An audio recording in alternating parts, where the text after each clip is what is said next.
flame on max. I'ma keep it going till there ain't nothing left. Going till there ain't nothing. Keep the flame on max.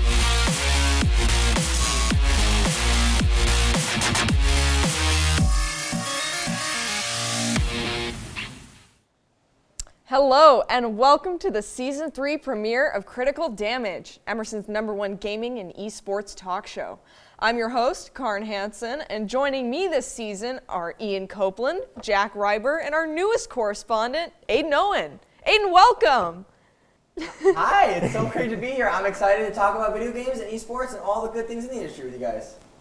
Great! Well, we're happy to have everyone here, and for those at home, thanks for tuning in. We've got some new and exciting things planned for you this season, so without further ado, let's dive right in. First up, let's take a look at the state of the Rift in League of Legends. We're looking at some cheese happening in the top lane. Janna's toting Smite and causing major headaches for the enemy jungler. Also, new champion, Renata Glasc, is on the rise. I got one question. Are we looking at another broken support, Ian? I don't think so. AP carry supports, which again, I'm not even sure where Renata Glasc sits in that term, aren't very popular right now. Xerath is the only one seeing any kind of success, but Xerath only works in specific matchups and with specific ADCs, and again, also falls off late game because they lack the utility. So technically she's not an AP carry support. Well, no. She's an enchanter. Well, technically, but I feel like the thing is, none of her abilities do crazy massive amounts of damage. No, I know, but it's such a weird place for her to be because she doesn't have great AP scaling. She has a very not minimal amount of CC, but unique and wacky CC is what I'll say. Wacky is a good term for it. Pretty bonkers. Yeah, she has shields with her E, sure, and she has her W, which is a huge buff, but she also has hard CC with her Q and R. So it's a weird rift in the regular support matchup. So I'm not sure if by splitting this up. It reminds me a lot of Rakan's moveset, even though he's a tank support, because it's a nice mix of CC and a little bit of shield or healing, but I think that she's going to be a real problem for people. But I'm glad you brought up Rakan because one of her main weaknesses and something that I'm really concerned about is her lack of mobility. She is slow. She just kind of walks around, and you can't really do that as a support anymore. You have to have a jump like Rel or a dash like Rakan to be really successful. I don't see any of that in her kit. Well, for her Q, she can grab people and throw them away. But how far is that throw? It's actually not very far. Okay. So it's not anything crazy. You're so excited about the don't want to shoot you in the foot, but like if a throw is, I understand that throw will be a big deal, but if it doesn't take you that far, I don't see the big not deal only there. Not only does it not displace you that much, it also, the initial missile itself that roots you isn't that long range either. It's going to also depend on what boots she runs too. Yeah, but I feel like if you're sacrificing your boots for mobility just to get Swifties or just to get Mobies, then you're losing out on other potential either protection or extra damage, even though, again, she's not a damage dealer, but I feel like you're sacrificing so much by your boot choice. And if she's stuck to one who knows? She might build Shurelias. No, she's an enchanter support. I'm kidding. What do you mean? Still, I'm not sure what. That's the other thing. I'm not sure what she can build because she's, again, not full tank, not full enchanter, not full AP carry because she doesn't have enough AP ratio for AP scaling. I guess I see a Leandries maybe, but like even that, doesn't make a huge amount of sense to me. Yeah. Well, we don't really know what item she's going to be building yet because she's not out yet. But what we can talk about is her moveset. Yep. So I will talk about little things within her moveset that I find very annoying. Wacky. A little bit of wacky, perhaps. Well, first is her Q, which is pretty basic and easy to understand. She shoots out a missile, which roots if it hits, and she can also throw whoever has been rooted in a direction of her choosing, albeit not very far. But force movement is still pretty good. Yes, that's true. That'd also be good for retreat, I think. Yes. Yeah. Oh, yeah, it's absolutely great. Any distance that you can put in between yourself and somebody who's coming at you, even if it's just by a little distance from that throw, Makes a big difference. Big. It's really big. Okay, her W, which is bailout, this is kind of a long one and it's really special and it's going to be very hard to get just right because it's all about timing. So her W, bailout, adds ramping attack speed and movement speed towards enemies for any champion that she puts it on. And the buff that she has placed can reset if the champion she has placed it on gets a takedown during the timer. And the timer resets if the champion gets a takedown. If an ally dies or is going to die, while bailout is active, they have 3 seconds. Their health resets to full, and they have 3 seconds as they burn to death to attempt to get another takedown. If they get another takedown, the burning to death stops. They get to live. If they do not get a takedown, they die. So it's a very interesting move right there, and I feel like that's going to be good for team fights where an ADC is doing a lot of damage, is continuously taking kills over and over, but just needs a little bit more of a push to get a full ace. So here's the primary problem I'm already seeing. One, W has a 28-second cooldown. And two, again, these are all very high-skill, high-tech utilities. But the problem about that is those are really only good in high elo, and in high elo, primarily the supports that you're going to see are engage, our tank engage. But yeah, blitzcrank, etc. And I don't see that skill level mixed with that level of utility going that far in high elo. And I don't see it doing well in low elo either because it's too technical. So I'm conflicted. And I'm left thinking that she won't be that strong. But, you know. All right. Well, her last two abilities. Her E is called Loyalty Program, and it shields allies while damaging and slowing enemies. She shoots a rocket through her ally, and if it hits her ally, it shields them, and if it shoots on and hits an enemy on the other side, it deals attack damage and slows them. But let's talk a little bit about her ultimate move. Now, this is the most exciting thing about her, and the thing that I'm very scared to play against in lane. Oh my gosh, that range. As you can see, this is her ultimate. So she casts out a wave of chemicals that if it hits an enemy champion, it makes him go berserk. Now, this is a new status effect, which makes you lose complete control of your champion, and your champion starts attacking your fellow teammates. What? No abilities, just attack damage, but this is going to be very helpful in a team fight where instead of a 5-on-5, it is a 10-on-0? 5 + 5-on-5. Yeah, if you pull that at the right time, like with just seconds left on the clock, like exactly. That's a game changer. Yeah, and that absolutely. gives you a few seconds for your teammates to have some cooldown for their abilities too. That's evil. What do you think about this, Ian? Honestly, I think it's going to be too specific, and it's very strong later ranks, but she also seems to, in my eyes, fall off later ranks. She doesn't have the scaling. She doesn't have the AP. But the other main support menace is Janet Top. And again, I don't think she can even fit into that meta either. But Well, that meta's going to be ending very soon. yeah, well, I don't know about that. You think Janna's going to be ending soon? I don't know At about least that. Janet Top, because they're going to have to figure out a way How to fix it, because it's been so broken in the top lane, which is really supporting the bottom. Exactly. And why is that? Like, why is a support character just soloing in the top lane? How is that happening? How Janna's playing top lane? I mean, she's a CC support. Why is she in the top lane? That's not what top laners do. Yeah. Well, she's not really top laning. She's kind of like just jungling. Yeah. She's like second jungling / supporting. So what she's doing is she's spamming ganks against other lanes, taking summoner spells, denying any kind of jungle for the enemy jungler, and just like also marking the jungler too.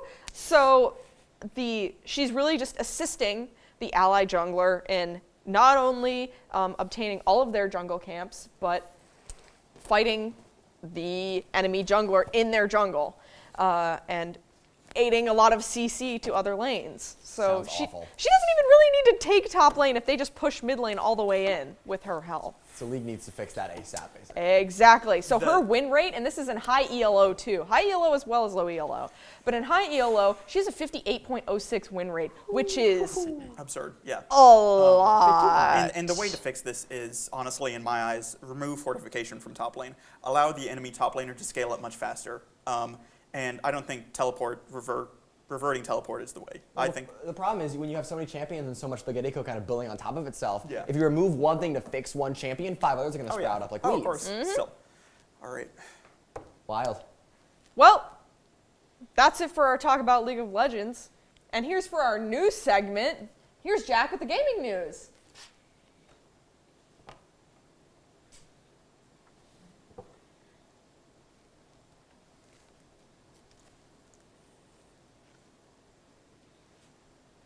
Hello everyone, and welcome to the latest in gaming news. First up, acquisitions. On January 31st, Sony Interactive Entertainment announced that they will be purchasing Bungie, the developers behind the Destiny games and the original Halo trilogy. Under Sony, Bungie will remain a multi-platform developer. However, they will have more freedom to self-publish on PlayStation consoles. Bungie has a new IP in the works, and it looks like it could be a PlayStation exclusive. And Sony's not the only company that's trigger-happy for acquisitions. Microsoft has made massive buyouts over the course of the last year, including Bethesda in May and Activision Blizzard earlier this month. Microsoft is now the father company of Doom, Fallout, Call of Duty, World of Warcraft, Crash Bandicoot, Overwatch, Diablo, Hearthstone, StarCraft, Tony Hawk, Pro Skater, and Skylanders. Even the New York Times is throwing its hat into the ring. Free puzzle game Wordle was purchased by the New York Times on January 31st. Players must guess a 5-letter word with only 6 chances to get it right. This viral sensation has brought millions of players back every day because of the new word that comes out every single day. On to new releases. Despite being the shortest month of the year, February is jam-packed with video game releases. It seems every corner of the video gaming sphere is getting a new release. The FGC is getting King of Fighters 15 on the 17th, which is the first entry the franchise has seen in 8 years. Dark Souls fans are being treated to From Software's Elden Ring on the 25th. It will be the first open-world Souls-like game from the studio.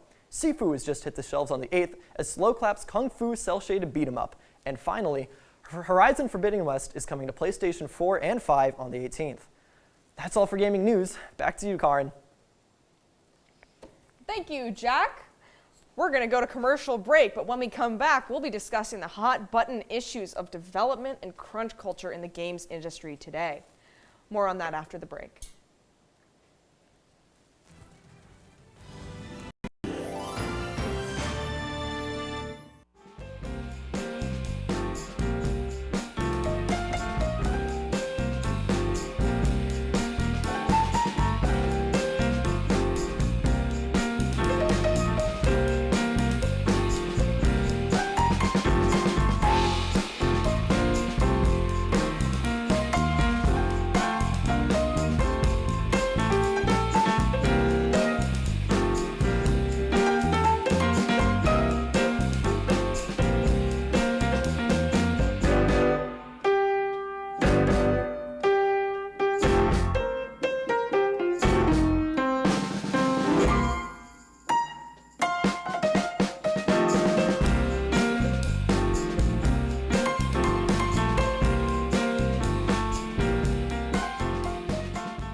Welcome back to Critical Damage. Remember to follow us on Instagram at CriticalDamageEC.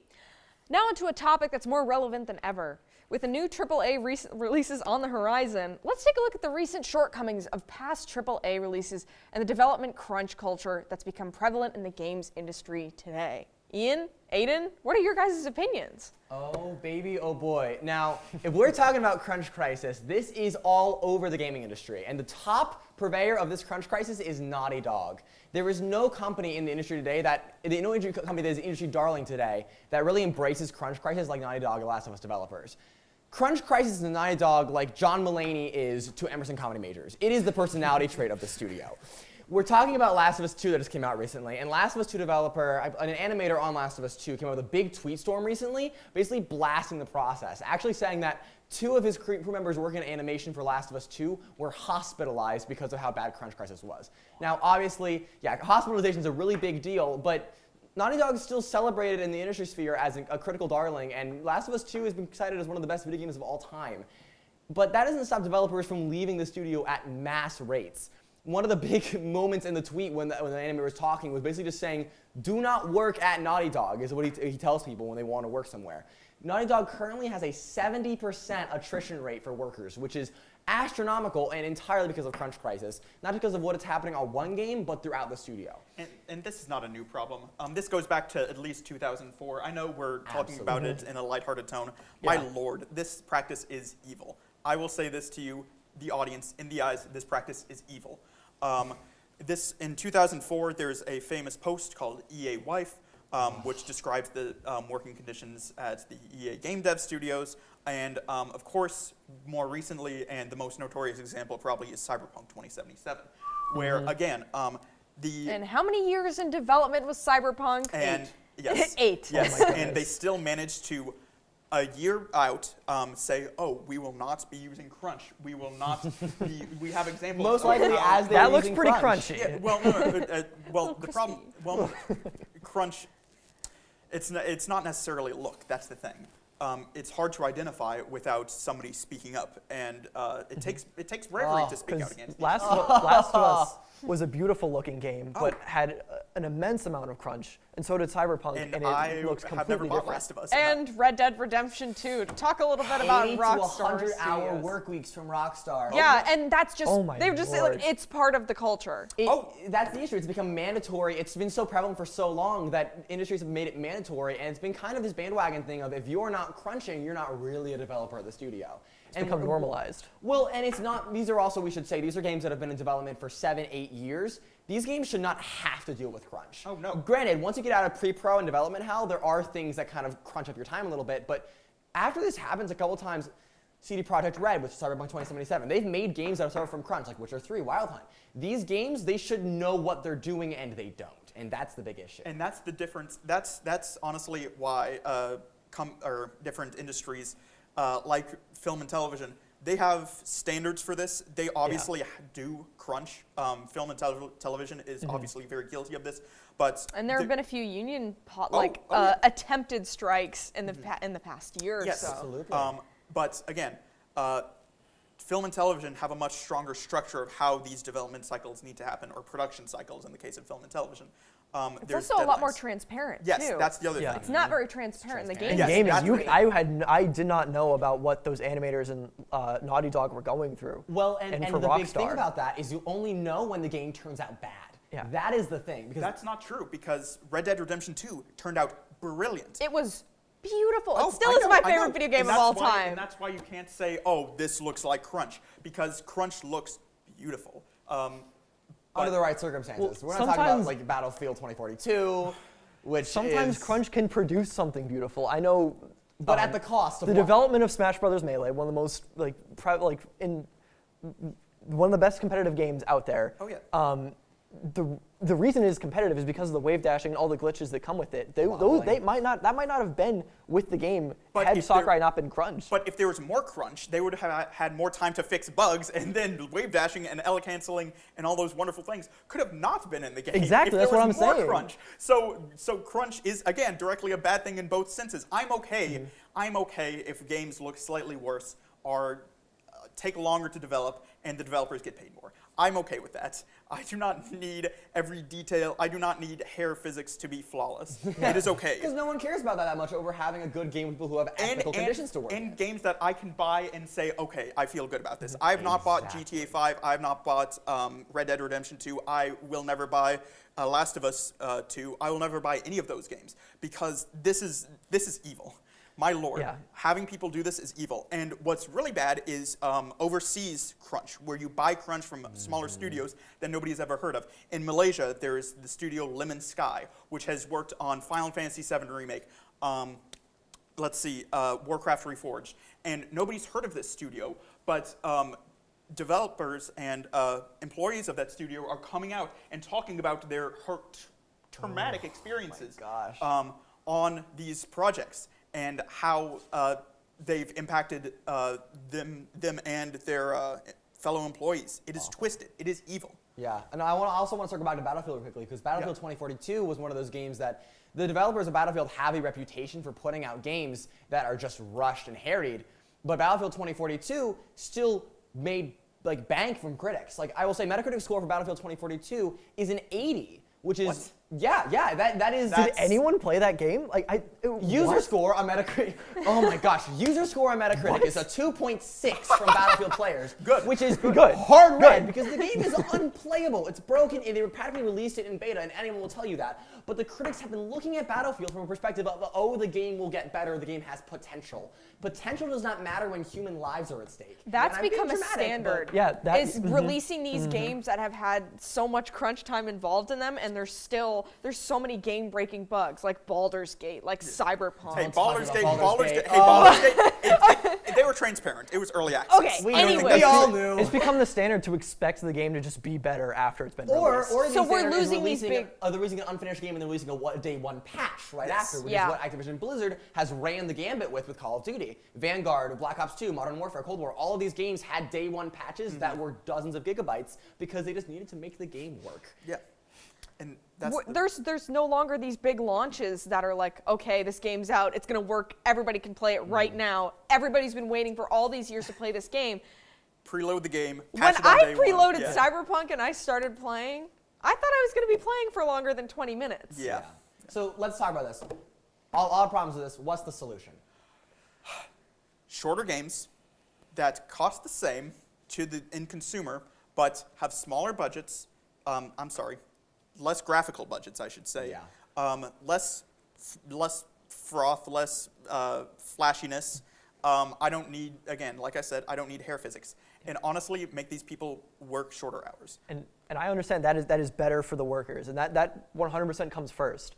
But that is a regression from what the industry is achieving right now. Regression? In terms of Regression. quality, Okay, in terms of But do quality. you need it? If you didn't know you were already there, would you miss it? That's the thing, and that's what hurts. We have the technology. We It have is- the technology. Yes, we literally have the technology, yeah. to make these games faster. We have the programs, Unreal Engine, Unity. These programs are becoming easier and seeing wider use. We can slow down. It is okay. I think that's the number one thing that needs to happen, is us as consumers need to be more patient with the product. This That's industry yeah, is- 'cause Is it's- we yeah. need to This has only been out for understand. 40 years. This Yeah. industry's still new. Maybe these 8-year games can be 10-year, 11-year, 12-year games, and It's okay. it's okay. Puts There are a more person important things in over the world technology. than waiting for the Exactly. new video game to come out. 3 words for you: unionize. That's all I'm saying. Oh, there's been efforts. There's been efforts, There's been absolutely. efforts. We saw ActiBliz literally just bust a union effort, a month ago? I could From talk- the I could QA talk an hour. testers? My lord. I could talk an hour about Activision Blizzard's own shortcomings. I cannot believe Microsoft bought them. Yeah. Yeah, that was an interesting time to. Well, Bobby Kotick, the CEO, who's been sweeping under the rug all the sexual assault allegations. Yeah, no, they've been sweeping that's under the a rug. whole- Yeah, well, Jesus Christ, they're yeah, going to no, kick him that's out a whole of thing. the company once Microsoft buys him, at what cost? Well, bottom line, things need to change. Oh, yes. Something's That got to is another give. statement. Oh, something has to give. We all have to change how we think about how we consume games, how we make Yep. games, how games are sold, how games are designed. And The whole system needs to change. I know we're all racing to the top. How quickly can we get to the most realistic game, the most enjoyable game, the most intricate game that we can? But we've never really stopped to understand why have we gotten here with all this damage to the people who are making it. yeah. All this critical damage. I'm sorry. I All feel right. bad. Well, that's all the time we have for today. Thank you for joining us on Critical Damage. Be sure to follow us on the Instagram at Critical Damage EC and subscribe to our YouTube channel. From Ian Copeland, Jack Reiber, and Aiden Owen, this is Karin Hansen signing off.